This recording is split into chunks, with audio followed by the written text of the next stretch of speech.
सभी से बात हुई और उन्होंने कहा 3.86 का ग्रेड किसी भी महाविद्यालय को प्राप्त हुआ। विश्वविद्यालय को ही प्राप्त नहीं हुआ है तो यह महाविद्यालयों की तो बहुत पीछे है। तो यह हमारे लिए बहुत बड़ी उपलब्धि कि हमारी बच्चियां जिनको कि निरंतर हम सपोर्ट सर्विसेज दे रहे हैं, हम किसी भी तरह से कहीं भी स्टोन अनटर्न नहीं छोड़ रहे हैं अपनी बच्चियों के प्रोग्रेशन के लिए। आपको यह महाविद्यालय पिछले 30 सालों से बच्चियों की शिक्षा के लिए अग्रसर है। बाबूजी श्री कृष्णलाल चड्ढा बाबूजी ने इस महाविद्यालय की स्थापना की अपनी पत्नी श्रीमती रामचमनी चड्ढा माँ की स्मृति में, और उनका एक ही विजन और मिशन था। वो हमेशा ये कहते थे, if you educate a girl you educate a family.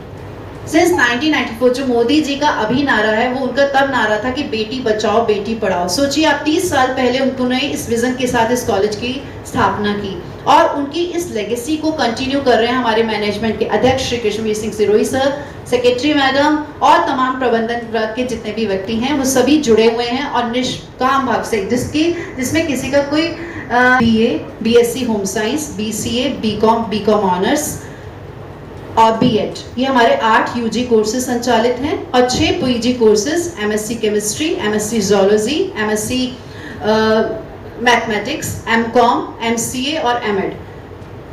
पुनः इस बात का मैं कहूँगी कि अपनी बच्चियों के लिए जिस तरह से हम सोच रहे हैं, हम लोग रिसर्च सेंटर भी एस्टेब्लिश हो चुका है हमारा टीचर एजुकेशन प्रोग्राम में। मतलब बच्चा जब हमारे यहाँ एंट्री लेता है तो B.Ed M.Ed करने के बाद डॉक्टरेट की डिग्री लेकर निकलेगा।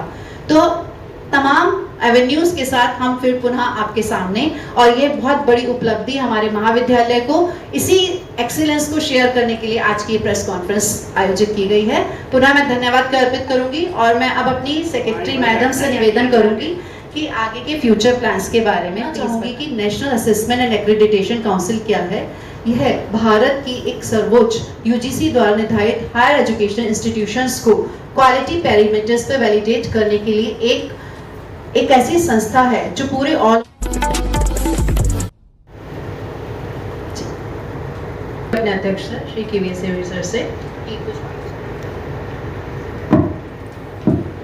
रामचमेली चड्ढा गर्ल्स कॉलेज के प्रांगण में सभी पत्रकार बंधुओं का, बहनों का, छायाकार बंधुओं का, इलेक्ट्रॉनिक मीडिया के भी अगर कोई हो तो उन सबका मैं कॉलेज की तरफ से, कॉलेज के परिवार की तरफ से हार्दिक अभिनंदन करता हूँ, वंदन करता हूँ और आभार प्रकट करता हूँ कि इतनी बड़ी संख्या में आप सब लोग व्यस्त होने के साथ साथ हमें बहुमूल्य समय निकाला। कॉलेज के प्राचार्य जी ने, कॉलेज के हमारी सहयोगी सचिव गीता जी ने, क्योंकि इस कॉलेज की जो स्थापना कृष्णलाल चड्ढा जी ने की थी, सामान्य आप सब लोगों को मालूम है कि उन्होंने शहर में छात्राओं की शिक्षा के लिए, गौ सेवा के लिए उन्होंने बड़ा प्रण लिया था। आज श्री कृष्ण गौशाला जो 90 से लेकर आखिरी सांस तक वो उसके अध्यक्ष रहे, बहुत सहयोग किया। इसी तरह उन्होंने एक छात्राओं की शिक्षा के लिए ये पौधा लगाया था। इसमें सभी गाजियाबाद के प्रमुख लोगों का, समाज का, आप जैसे पढ़े लिखे समाज के एक विशेष वर्ग ने सहयोग दिया और आज उसी का नतीजा है कि ये B++ NAC की उपलब्धि हमें प्राप्त हुई है।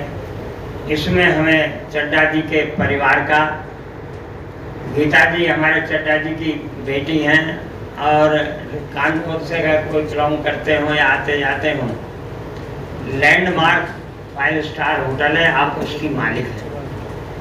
हमें बड़ा अच्छा लगता है जब ये इस कॉलेज में आकर ऐसे परिवार के सदस्य होने के बावजूद भी इस कॉलेज में आकर समय निकालती हैं और आवश्यकता पड़ती है तो धन की भी व्यवस्था करती हैं।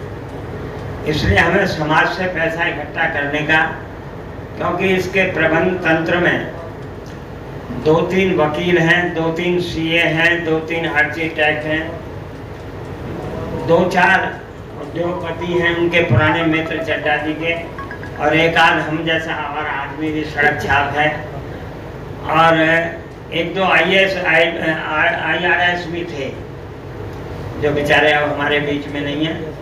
उन सभी ने कॉलेज के एक हित में, इसके विकास के लिए काम किया, तभी ये प्रगति दिखाई दे रही है। हम तो बड़े सौभाग्यशाली हैं इस गाजियाबाद में एक ऐसी संस्था की जिम्मेदारी एक सेवा के रूप में। मैं इस कॉलेज का लोगों कोई कहे कि मैं अध्यक्ष हूँ। आपको डॉक्टर नीतू चावला प्रिंसिपल ने तो आपको काफ़ी कॉलेज के वो नैक प्रोग्राम और भी उस सब के बारे में तो आपको इंट्रोड्यूस करा दिया और इन्फॉर्म भी कर दिया है। इस वक्त हमारा जोर चल रहा है एडमिशन्स के लिए और हम लोग कोशिश कर रहे हैं कि गाज़ियाबाद के अलावा गाज़ियाबाद से आगे 20, 25, 30 किलोमीटर तक के रेडियस पे हम लोग की टीम्स कॉलेज की जा रही हैं। हम लोग की टीचर्स, फैकल्टी, बीएड, एमएड के फैकल्टी, ऑल्सो हमारे कॉलेज के जितने पुराने एक्स स्टूडेंट्स हैं, बीएड के स्टूडेंट्स हैं, वो सब इस वक्त पूरे ज़ोर शोर से लगे हुए हैं कि वहाँ हम लोग गाँव में रीच करके ये उनको बताने की कोशिश करें कि बच्चों की एजुकेशन 12वीं पर ख़त्म नहीं होती है। और हमारा एम ये नहीं है इस वक्त कि आप हमारे ही कॉलेज में बच्चा जब 16-17 साल की बच्ची को इतनी समझ नहीं होती है कि मुझे क्या करना है।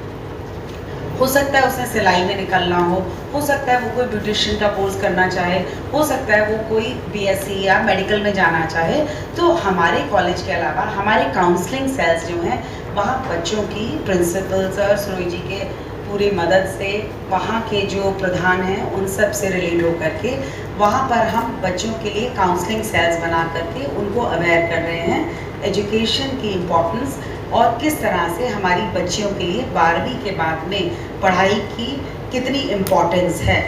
जिस तरह से बेटी पढ़ाओ बेटी बचाओ बेटी कमाओ चल रहा है, हम लोग उसी पर चल रहे हैं। दूसरा जो हमारा बहुत इम्पॉर्टेंट जो हमारा एक इशू है जिस पर हम बहुत ज़ोर देते हैं कि हमारे कॉलेज में फिनेंशियल इशू नहीं है। अगर कोई भी बच्चा अगर मेरिटोरियस है, अगर बच्चा इंटरेस्टेड है पढ़ाई करने में, अगर उसके माँ बाप नहीं अफोर्ड कर सकते, बच्चों उनमें क्षमता नहीं है बच्चे को पढ़ाने की, तो वो बेझिझक इस कॉलेज में आ सकते हैं। क्योंकि हमारा एम है जो भी बच्चा इस कॉलेज की गेट में घुसा है उसको हमने एजुकेशन देनी है।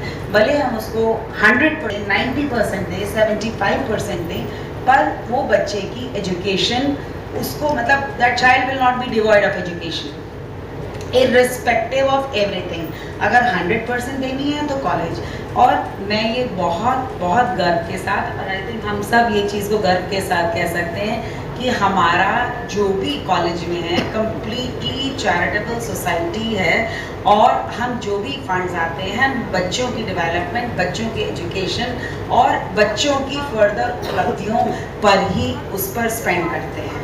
हम में से कोई भी जने को कोई भी ज़ीरो इंटरेस्ट है।